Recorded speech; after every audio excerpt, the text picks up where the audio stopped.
তাওহীদি media, বিশুদ্ধ ইসলামের পথে। একেবারে উলঙ্গ নয়, লুঙ্গি পর অবস্থায় কিংবা পাজামা পর অবস্থায় বেগানা নারীর সামনে বেগানা পুরুষ গোসল করতে পারবে কি?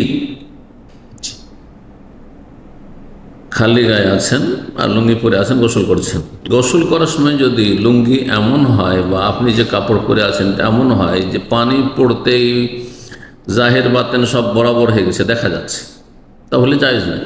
তাহলে জায়েজ নয়। অনেকে এরকম করে, সাদা কাপড় পরে আছে, পাতলা কাপড় পরে আছে। মহিলারা এমনকি পুকুরে গোসল করে, নদী, বিশেষ করে নদী পুকুর এইসবে যে ওইসব মহিলারা গোসল করে, এরা অধিকাংশ বেহায়াবি কথা দান করবেন না।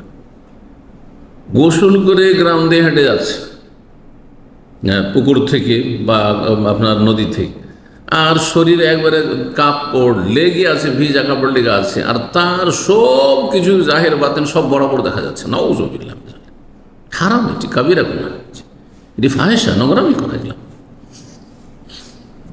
এরকম পুরুষের ক্ষেত্রেও সাদা লুঙ্গি পরে আছেন, পাতলা কাপড় পরে আছেন, আর গোসল করেছেন, আর তারপরে